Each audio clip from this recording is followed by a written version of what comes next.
সম্মানিত হাজিরিন, আল্লাহ সুবহানাহু ওয়া তাআলা আমাদেরকে তাকওয়া সম্পর্কে সুন্দরভাবে চমৎকারভাবে বলছেন, আপনি আমি যদি তাকওয়াবান হতে পারি, দুনিয়াতে যত রকমের পেরেশানিতে আপনি পড়েন না কেন, আল্লাহ সুবহানাহু ওয়া তাআলা ঘোষণা করে দিয়েছেন সূরা তালাকের 2 নম্বর আয়াতে, ওয়া মাই ইয়াত্তাকিল্লাহা ইয়াজআল লাহু মাখরাজা।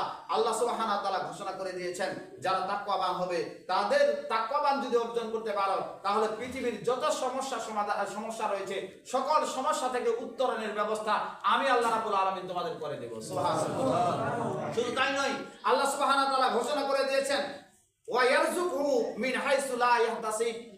তোমাদের পার্থিব জগতে রিজিকের প্রয়োজন, এই সমস্ত রিজিক তোমাদেরকে আমি দিব, তোমরা কল্পনাও করতে পারবে না কিভাবে আমি তোমাদেরকে রিজিক দেব। শুধু তাই নয়, আল্লাহ সুবহানাহু ওয়া তাআলা আরো ঘোষণা করে দিয়েছেন, আল্লাহ সুবহানাহু ওয়া তাআলা সূরাতুল ইমরানের 133 নম্বর আয়াতের মধ্যে সুন্দর করে বলছেন, ওয়াসারিউ ইলা মাগফিরাতিম মির রাব্বিকুম ওয়া জান্নাতি আরদুহাস সামাওয়াতি ওয়াল আরদু।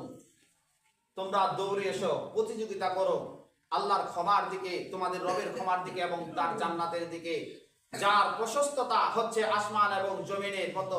ওয়াইদাত লিল মুত্তাকিন, আর এটা তৈরি করে রাখা হয়েছে খালি শুধুমাত্র মুত্তাকি খোদাভীতি বান্দাদের জন্য, তাকওয়াবান ব্যক্তিদের জন্য। সুবহানাল্লাহ।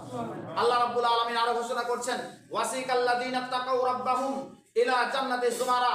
কাল কিয়ামতের ময়দানে হিসাব নিকাশের পরে যারা তাকওয়াবান হবে, ওই সমস্ত ব্যক্তিদেরকে দলবদ্ধভাবে ডেকে আল্লাহ রাব্বুল আলামিনের ফেরেশতারা জান্নাতের দিকে হাঁটিয়ে নিয়ে যাবেন আর বলবেন, ওয়ালিমান খাফা মাকাম রাব্বিহি জান্নাতান। সূরা রহমানের 46 নম্বর আয়াতে বলছেন, যারা তাকওয়াবান হবে আল্লাহ রাব্বুল আলামিন তাদের জন্য দুটি জান্নাতের ঘোষণা করে দিয়েছেন। সুবহানাল্লাহ।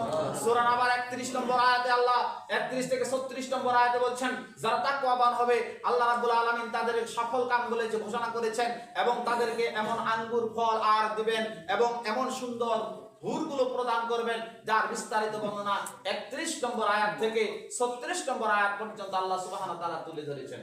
সম্মানিত হাজিরিন, এই মাসটা হচ্ছে তাকওয়ার অর্জনের মাস। আপনি আমি যদি তাকওয়া অর্জন করতে না পারি, তাহলে আমরা ব্যর্থ। আসুন আল্লাহ সুবহানাহু ওয়া তাআলা এই মাহে রমজান থেকে আমাদেরকে তাকওয়া অর্জন করার তৌফিক দান করুন। আল্লাহুম্মা আমিন।